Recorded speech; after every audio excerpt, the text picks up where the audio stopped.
Today's episode is going to be about some special people who have some wonderful skills, but something's holding them back from reaching the next level. You're here because you want more engagement, more delight, more fun, more learning. You're hungry for change and willing to take action. If you're not prepared to be wrong, you'll never come up with anything original. Welcome to the e-learning scenario design podcast with Anna Sabramowitz. I'm gonna show you how great I am. Let's take learning to the next level. Hey everybody, Anna Sabramowitz here. Thank you so much for joining me. So glad you downloaded this podcast. I hope you find it valuable, and if you do, if you like this stuff, give me a rating, give me a comment. I'd love to hear from you. You know, it's not a one-way conversation. Well, kind of, but whatever. Anyways, I hope you're having a wonderful day. I'm about to make it awesomer. Yep, that's a word. One of the things I want to talk about, and this has come up several times, not only with the clients that I work with, it's this hidden thing that sometimes comes out in online conversations, but you know, people are too scared to say it. I work with a lot of talented people who have been in the industry for a while. Some new, some there for a while, and they have a lot of skills, they have a lot of experience, but if there's an area that they're not really confident in, like scenarios, let's say, or designing e-learning scenarios, what happens is, when they learn what they learn with me, they still have this, what we call imposter syndrome. They feel like, well, because they've just learned this and started implementing it, that they don't have the authority to then go around and tell people, hey, we should use this strategy because it's going to work. And it's funny because a lot of people say that they'll blame like their client's not ready or their organization's not ready. Or that they even go back to like, I'm not ready, because I just started this, or I just learned this and this is new and who am I to say? Now the thing is, this is definitely something that has to do with your confidence. It has to do with how comfortable you feel getting your ideas out there and pitching them to people. But when you go down to the root of it, when you're let's say you have something that you're presenting a project, and you've been working on this project with other people, and then you present it to your stakeholders, and you're scared of their criticism, or you get frustrated when you get feedback that you don't necessarily want to hear. That stuff, what it can do, it can affect your confidence. It might actually prevent you from pitching something again, but it's not because you're not good at what you do. You might actually be really good at what you're doing. You're probably one of the best people in your company. Like if you're the kind of person who goes out and learns things, listens to professional conversation type podcasts like this one, it means you're thirsty for knowledge. You're thirsty to take your game to the next level. But to take your game to the next level, you got to start sharing your ideas. You got to start showing those great projects to people who need to be shown those projects, which really in the end is not the people who are necessarily approving those projects, although they are very important because they are also your clients, really, your customers, but also the end user, right? And if you enter every single one of those conversations where you're afraid, and you always turn it back to, hey, you know what? There's a reason I'm doing this. I'm not coming in here for me. I'm coming in here to produce something, share something, get something approved that's going to make a person's life better. Like anything that you do, especially in all these training things, all you have to do is think about, this isn't for me. This is for somebody else. This is going to help somebody else do a better job. In some cases, we design things that help save people's lives. In some cases, we help people see things from a different perspective and actually give them aha moments. Like the life's all about epiphanies, people, and you're doing a great thing. This is awesome. What gets in the way, though, sometimes is even if you think I'm doing all I can, and the reason I'm doing this is because I really want to help people, sometimes you might be fooling yourself a little bit by saying that because you're not necessarily meaning it fully. Because there's one more thing that gets in the way when you're not confident. and it has everything to do with the ego. So you're probably going into some things and you're saying your ego's not you. Your ego's just this thing, right? That protects you. It thinks it protects you. It actually, in some cases, if the fact is if it prevents you from doing what you think is right because you're scared of being judged, then it's actually not protecting you. It's actually hurting you. So in most cases, the ego actually hurts you because it is there to only protect itself. It does not care about your best interest. So if you come into a situation where you're scared to be judged, that has nothing to do with your project. It has nothing to do with your skills, really. Because, there's lots of places where you go in and you have zero skills. Like, let's say you go out with your friends and you're just having fun going bowling. Are you like afraid you're gonna suck? If you are, then that's your ego once again. But the ego chooses where it wants to manifest itself because it's sensitive about certain things. It chooses. So now you should start choosing. And so that's the place where you're showing off your work is not one of those places. That's where you want to develop that immunity to the ego, and you want to say to yourself, okay, yes, definitely I'm here to design things that help other people. The reason I'm being sensitive right now, why am I being sensitive right now? It's because I'm afraid of my ego being hurt, right? This is my work. It speaks about me. I think it somehow reflects me. No, it reflects your effort in a certain amount of time. Did you do the best you could? And are you trying to get this to be helpful to somebody else? Yes, great. Those are like little mental checks that you need to do with yourself. Because one of the things, and I learned this, it's kind of crazy. You learn things all your life.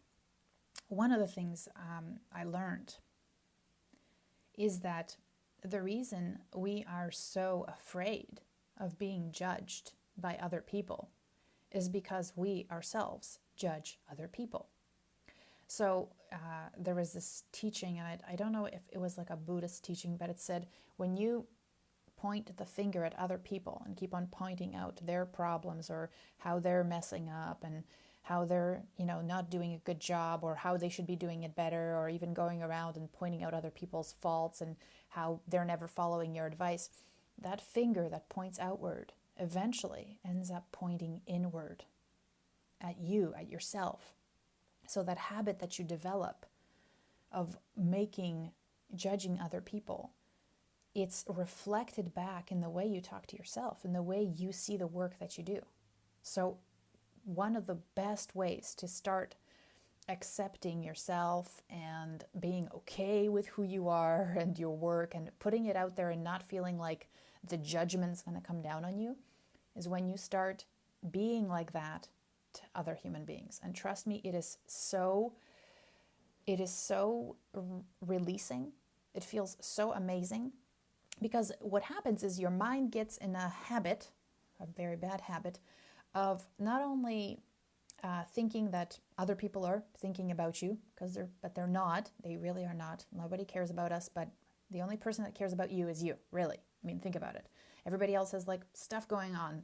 Kids, death, health, bills, work, their own insecurities, right? Everybody's in their own world thinking about how everybody else is thinking about them, but nobody really is. They're just all thinking about themselves. So, when you're judging somebody else, there's so many pieces to making a decision and how that decision even manifests itself in the real world, like outside of your own. When I make a decision about something and then you see the outcome of that decision, there's so many little steps inside and so many variables that I quickly had to consider to make that a reality. And all you're seeing is this end product. Therefore, when you're judging somebody, you're judging like this like 2% of what it actually took to get there of that outcome. So it's really not fair. Just like if I was, judging you about something that you did, and then I'm like, oh, I didn't interview you and say, why did you do that? And try and actually understand your perspective. So several things going on there. One, if you are struggling with that imposter syndrome, saying, oh, I'm not ready, I'm not good enough, who am I to say these things? Who am I to pitch this project? These people are going to judge me. All these things. Step back. Just step back and think, I'm doing this because I want to help other people. In the end, this project is going to help somebody do something better.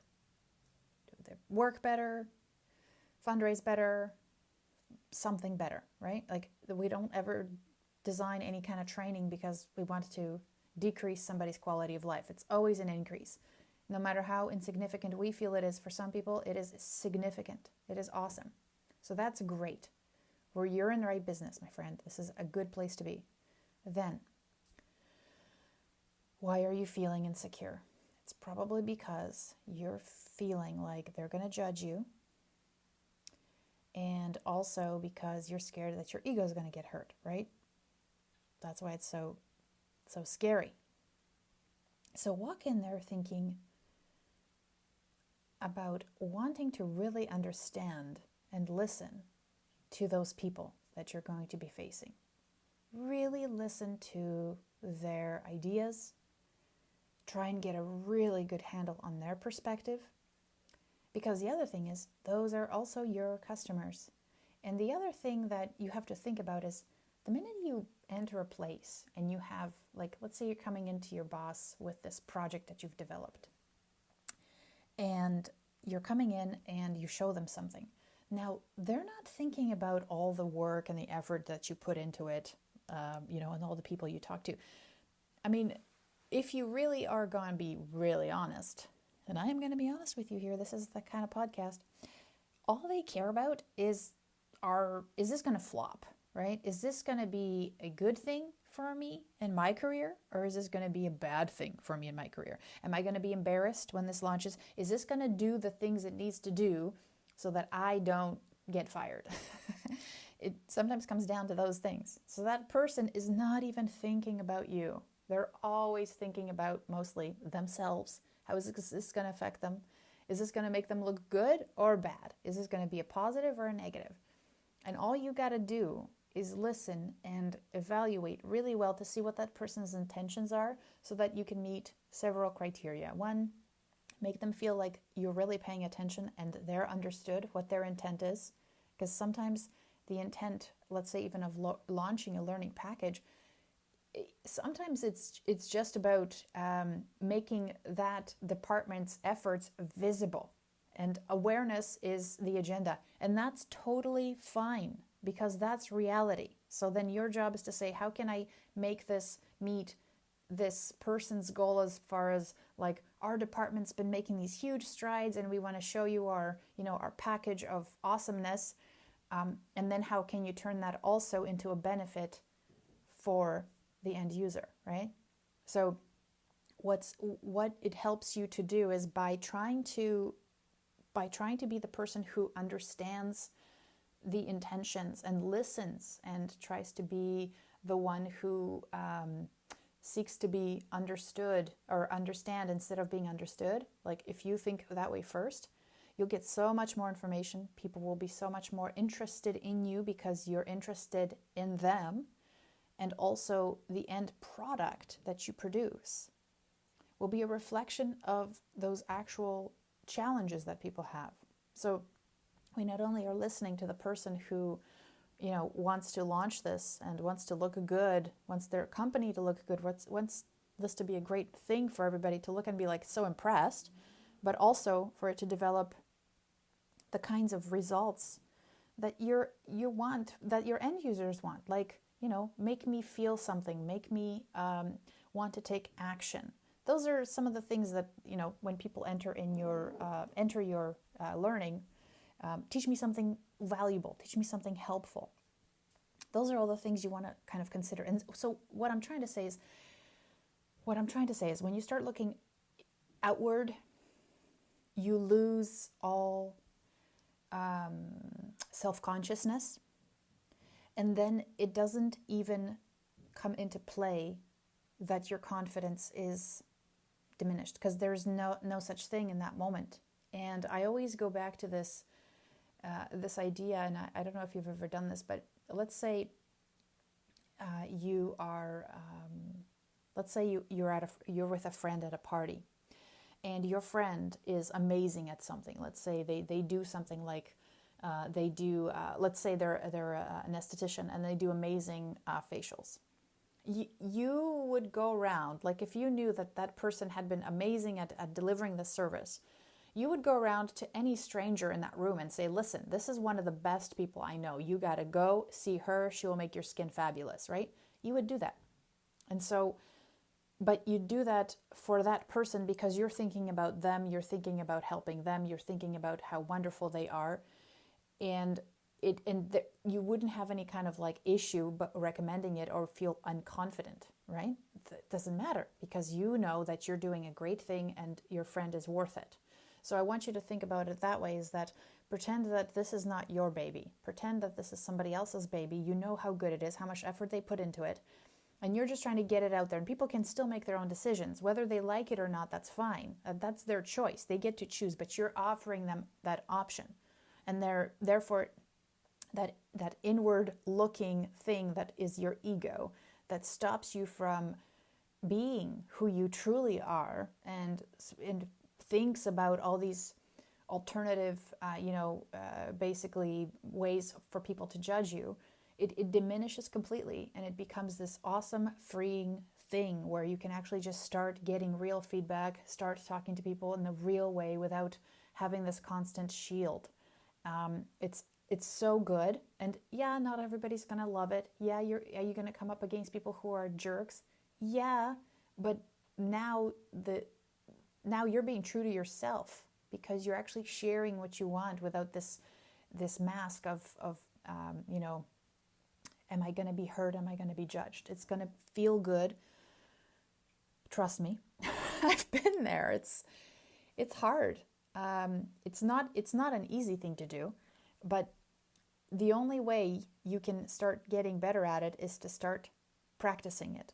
And if thinking about doing it at the workplace is too much, then think about doing it in a place where you usually hold back. Could be a conversation with friends, could be asking for something at the grocery store, it could be when you're on a plane and you see like your plane food's not right.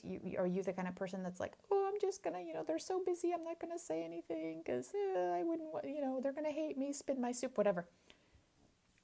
Find opportunities to practice because that's the only way you're going to get better. Most people who are at the next level, it's not that they woke up one day and they were like, I am a rock star, although there's nothing actually stopping you from doing that. But practice makes permanent, right? So make sure you're practicing the right things instead of the wrong things. Negative self-talk, all those other things, they got to go. So yeah, that was it. I hope that wasn't too long. Hope you had fun there.